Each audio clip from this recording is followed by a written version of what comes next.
Hello everyone, welcome to our Let's Play series of A.T.O.M RPG. This is Colonel RPG as usual, and I'm very happy that you're supposed to join me today as I talk to a lot of people, and I talked to this guy already. I talked to this guy over here, I also talked to him, and I need to talk to everyone. We're going into the Chamber of Commerce, it's just over there. And I talked to you as well, so let's not bother with that, I guess.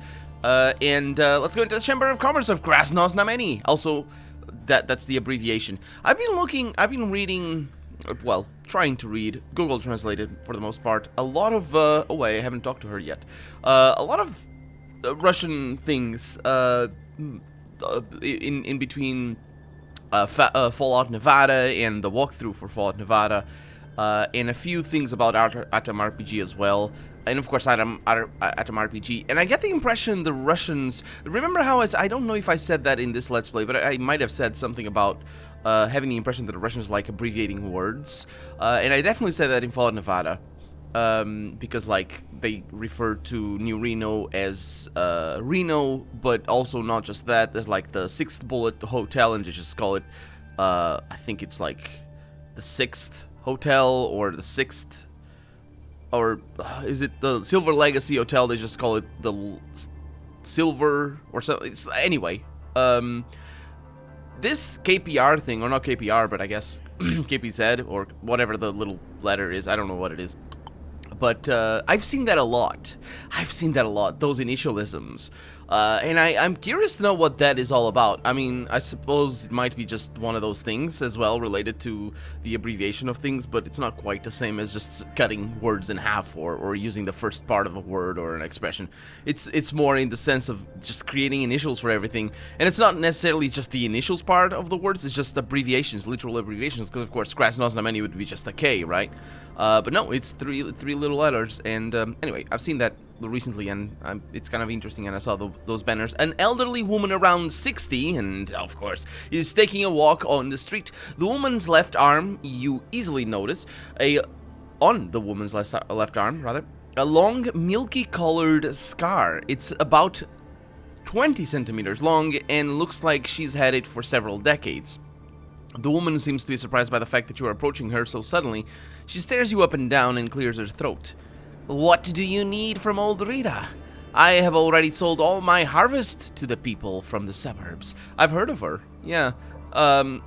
What harvest are you talking about? Are you a farmer? The woman's face lights up with a wide smile. No. When I was little, my grandma and I got lost in the forest. Since then, I'm really good with finding my way through the wilderness. For some reason, I know every bush, every mushroom. I know where to dig to find a healing root. Then I sell what I find to the moonshiners, to the doctors and people who cannot afford medicine. Right, because she's not selling medicine. That's right. Okay. Okay. Can I ask you some questions? Well, I have no one better to talk to. Sure, why not? Although I'm afraid I don't have anything that would surprise you. Huh. I think you might. Let's see. Are you alone here in the city, or do you have relatives that are helping you? I would have never survived out here on my own. I live here with my husband, my dear Tadeus. He doesn't work anymore, but every engineer is interested in his advice. Oh, I think I met your husband, and that's why I remember your name. How do you find life here in the city and around? I am a simple woman. I have no use for any extra comforts. A roof over my head, a blanket with no holes, and bread on the table, at least every other day. All of that is possible here in Krasnoznameni, so I'm quite content with my life here. What's the story behind this scar? The woman frowns. A woman, not her. Some other. And shyly runs her fingers over a white strip on her skin.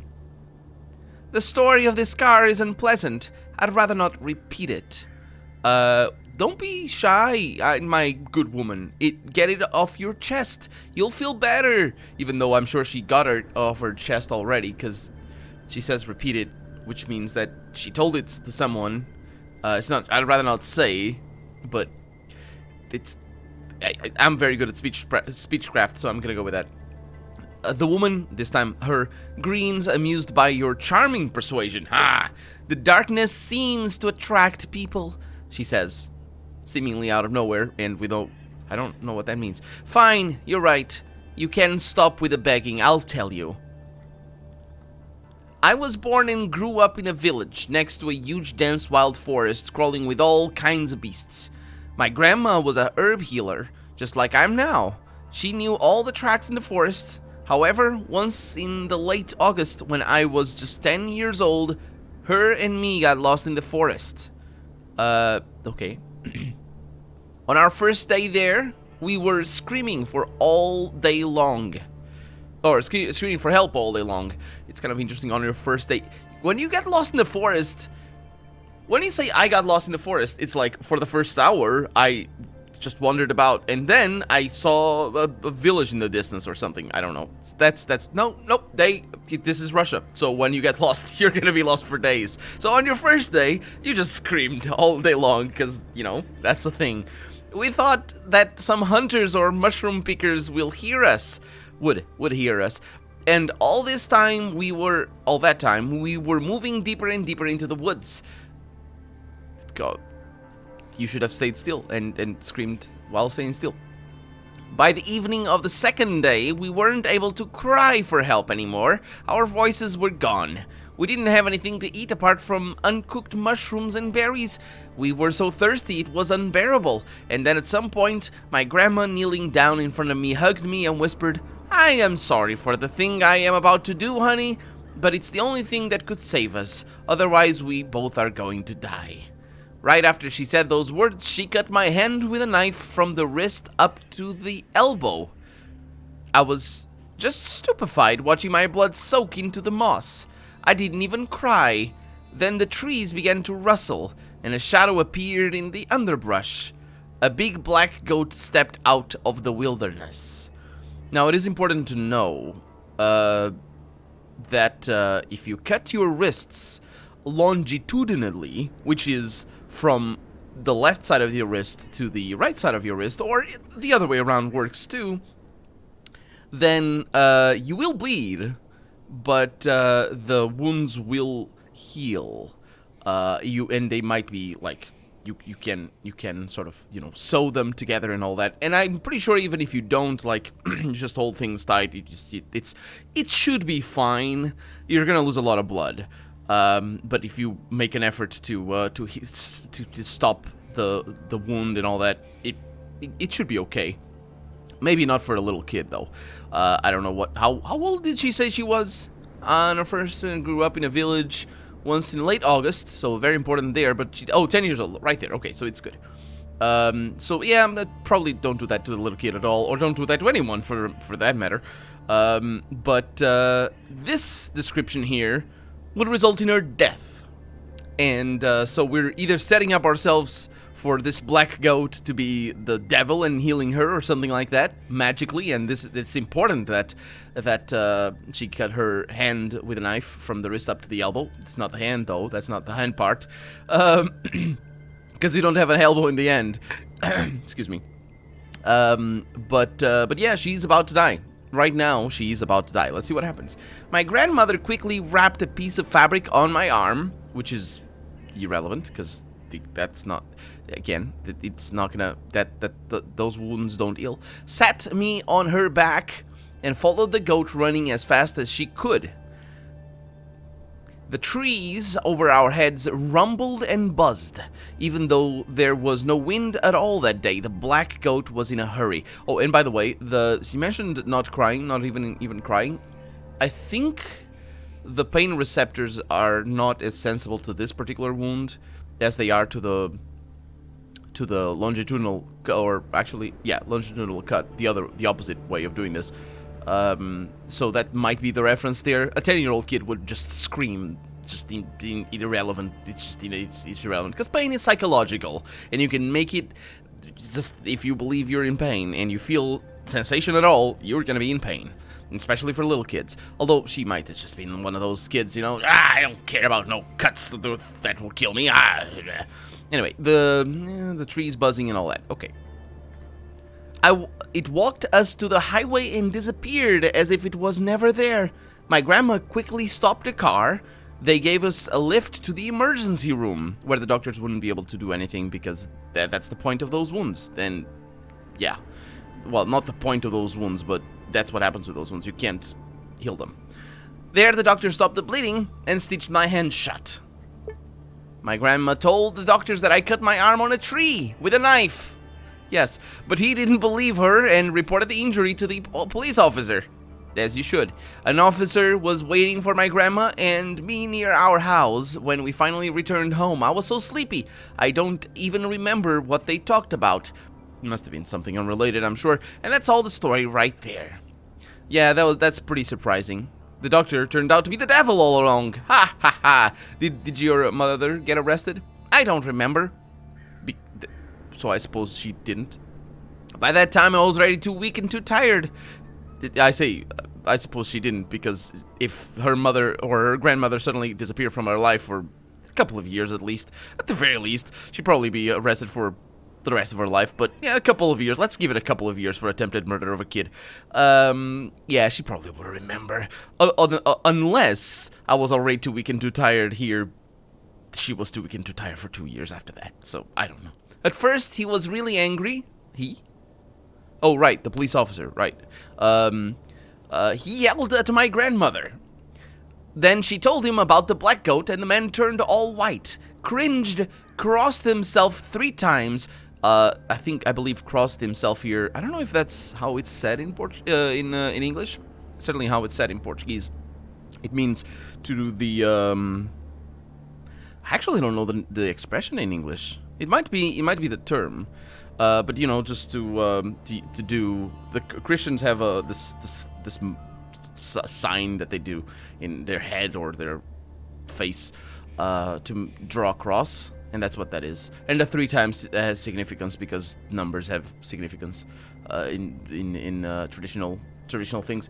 And he whispered, "Ya, oh merciful of the mother of the dark wilderness," she says. That might be la, but it's weird. I don't know. What do you think it meant? I don't know. I have no desire to find out. And that's the last I've heard of that. 60 years ago? 50 years ago, she heard this. And she can quote it to this day. And she doesn't want to find out what it is. I'm sure you don't know. She knows all about it. She's the devil herself. She married the police officer. Which would be probably kind of a problem. Later on, when she was of age. Okay, so, let's see. What rumors have you heard? I'm not big for rumors. There are these tale-tellers in the city like Aunt Yegoria, for example. She's very into gossip. She knows a lot about the city and wasteland. Who did what and who went where. It's crazy, really. I have better things to do. Yes, like research devil-invoking rituals that magically also invoke magical doctors.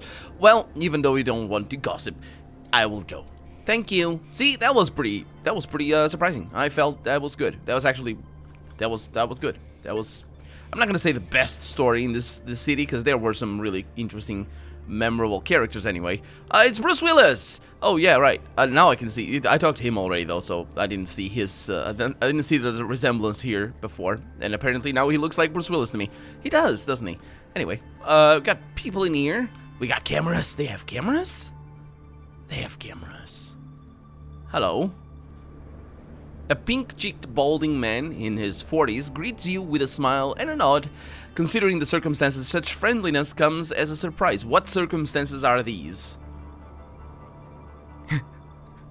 I mean, what circumstances are these? What? I'm coming to the Chamber of Commerce. Like, this is a prosperous city. I don't know. Because judging by his posture, armor, and menacing-looking weapon in his hands, you're talking to a guard, and a very special one. Are those the circumstances? Because that's not... I suppose, maybe. It's not really how I put it. Anyway. Hello, friend. Are you lost? There's nothing of any interest here. Just me and the entrance to the governmental bunker. Oh, I was going to ask you about the bunker. Oh, wow. What kindled your interest in our bunker? It's let me in. I have to come in, you see? I have business. There, I think. The guard smiles, still friendly, but now a bit cunningly. Oh, I know that fire in your eyes. It's about politics, right? Ah, you have some initiative to push in the Chamber of Commerce, bribe someone to win a tender. You know, I think I could get distracted for a second that you could use to slip inside, but that's risky. That is risky. Let's set price 7,000 rubles. I'll turn a blind eye to it, and you'll follow your ambition and talk to the right people. Oh, come on. That's just daylight robbery, my man. Second time I use that, because the second time that happens in the city, let's get the sum by 1,000. Let's go. 1,000? No, 1,000 would be terrible. This is 7,000. I'm terrible at gambling. Not gambling, haggling. By 1,000, I meant 100%. I meant 100%. But no. Half of it is. Without thinking twice, the guard shrugs and smiles. No problem, I'm no monster. You're a nice person too. 3,500, and the bunker is at your service. I mean, yes. The guard pockets your money in a business-like manner. Now I'll have some dough to flee from the city if you slaughter them all in the bunker. Well, go ahead and deal with the big bosses now. I'm a little bit surprised. He said a second. I'm going in. I mean, I don't know what to say about this, but I am going in. I'm clearly in right now. I'm just sort of taking in the scenario here. Locked. Fantastic. Ooh, it makes noise. I love it. And we got an interesting soundtrack that we haven't heard before. I was expecting to find a lot of people in here. I know that sound. Did you hear that sound? I know that sound. I don't know where, though. Where from? Let's see if we hear it again. Nope. Where do I hear it? Where did I know that from? Probably a stock sound of some sort. A fire extinguisher. It's the first one we find, and it is immensely heavy. A red canister with a hose attached. It's not known whether the contents are still able to combat fires, but the pressure inside is still high. I'm not very well versed in fire extinguishers, so I wouldn't be able to tell. But I think usually it's the pressure that's the problem. If the pressure is good, then you're good to go. I don't think there's anybody down here. This is great stuff. Now, I must say that this is extremely dangerous. Because if the guy goes and calls the guards, like, he pockets the money and says, hey, there's this dude, he fled inside and things. Now I'm over encumbered. I'll take all of this stuff. Cabbages? Oh yeah, I'll take all this stuff. Hey, I have cabbages for you. Don't you like cabbages? I'm pretty sure you like cabbages. Why wouldn't you like cabbages? What is this? Oh, I only have 3. I had just enough to make that deal? I am fantastic. Okay, so... Oh, these cans are not that heavy. Let's see... Put that over there. Shovel.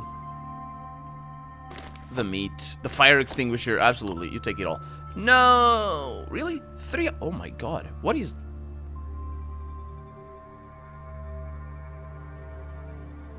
How are you getting that weight?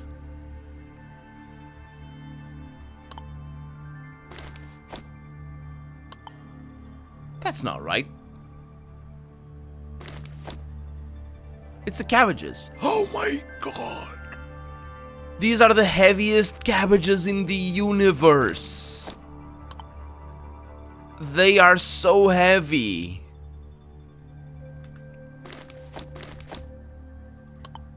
They are so heavy, my dude. You don't even know. They are 2.8 kilograms each. What kind of cabbages are that? No, that's... I'm gonna need it. I mean, I could eat them, I suppose. Let's eat them. Let's eat them. I mean, I'm sure I'm gonna be, like, filled to the brim with one of these. Ah. Health points restored. Well, I know where to come to eat the biggest cabbages in the world. That is enormous. That's like 6 pounds worth of cabbages. Unless these things are... No, these are pretty light. We have seen some apples before. But that's not right. That's not okay. Those cabbages are ridiculous. Oh, we have a lot of these cans. That's kind of good. Hey, Lennon. I have more cans over here. Well, actually... 45. Well, who wouldn't like 45 cans of canned food? 20, yeah, that's about right. Oh, you need a little bit less. Okay, how about 15? No, 30. The other way around. Okay, thank you. I'll make do with those. I mean, I suppose I'm gonna need to come back here to, like, holy balls. Condensed milk, I'll take those. Potatoes? The potatoes are, I mean, that's like 20, yeah, potatoes are about that weight. You get a potato. I mean, if they're nice and good ripe potatoes, you probably get a potato of 25 grams. Sorry, 25 decagrams. That would be 250 grams. You probably get about that. Yeah, I don't see that being too much of a problem. I mean, this is ridiculous though. I need to sell them all. Can I take them all? I can't. Well, I can't right now. Hey, do you carry more things? How about some condensed milk? Yeah! So I can carry things. Okay, so I'll probably drop more. So I'm a little bit slow. Yeah, so what? I got more potatoes over here. I'm not carrying cabbages, am I? So which one is more expensive? Well, the potatoes... I don't know which one are more expensive, corn or potatoes. Potatoes should be more expensive, of course. I mean, they're potatoes. Of course they should be more expensive.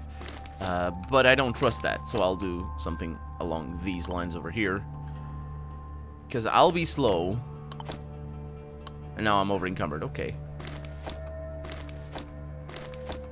I'll take these on my way out. More potatoes. Yeah, it's just a lot of food in here. Ooh, got spoons. Now that's what I'm talking about. I really hope nobody notices. I also don't get what the joke was about me killing everyone. Like, I can't do that, man. I'm not good. I do need to reload here though. I'm not good enough with a pistol. Okay, so we're gonna, yeah, this, oh, that opened automatically. It's nice stuff. We got a checkerboard over there, and we got biscuits and beer, all the good things. Oh, there's something on top, though. What is that, an alarm clock? Of course it's an alarm clock. That's a very 90s thing to do. I guess 80s as well. Having alarm clocks on top of your desk drawer. Nobody does that anymore. It's like, why would you do that? You have a cell phone for what? What do you think that's for? Huh? Okay, so let's hope that we, what I really want is not food. What I really want is bullets and things. Lovely. A locked drawer. Locker, actually. With nothing in it. Well, the experience is definitely there. There we go, 16. I don't expect to find anything here, though. Oh, I know where I know that sound from. From Fallout Tactics. Well, it's probably a stock sound, but yeah, it's from Fallout Tactics. In Fallout Tactics, once you open, I don't know if it's everything, like if every container has the same sound, because some games do that. But definitely that sound exists. And yeah, so that's where I know it from. Sound. I always find that sound is one of those things for me that really triggers memories, and so it's easy for me to remember specific sounds. I mean, I might be wrong. I'm saying this like, oh, I'm the best. I know Fallout Tactics. Yeah. No, what I mean is, I might be wrong on that. Like, I might be full of it right now. Ooh, look at that. We have a thing over here. What is that? That is a press. It's a thing. There's a milling thing, maybe. And that's a little baby. The doctor over there seeing the It's not very little, the baby. Seeing the heartbeat and all that sort of stuff. We got some proper sound equipment over here. And then we have some stalker stuff in here. Did they have... In the 90s, did this attire already exist? I suppose it did. That's properly futuristic. That looks cool. That's like... Yeah, you guys, the military in the 80s already. Did I say 90s just now? I think I meant 80s. Ooh. I don't know the code. Is it the same as the other one, or did they make another lock screen? Oh, don't mess with people. They might be upset that I'm here because I'm not allowed. Right. As you would, of course. Well, I think that can conclude our episode then. So for right now, I'm Colonel RPG, and this has been Atom RPG. I really hope you've enjoyed it. And if you did, go ahead and leave a comment. Oh, and don't forget to like the video. And you know what the liking is for, because I keep saying it. Anyway, thank you so much. Absolutely, thank you so much for. I am sort of speechless. Thank you very much for joining us and for joining me, I guess, because well, joining everybody else this way. I don't know where this outro is going. Bye.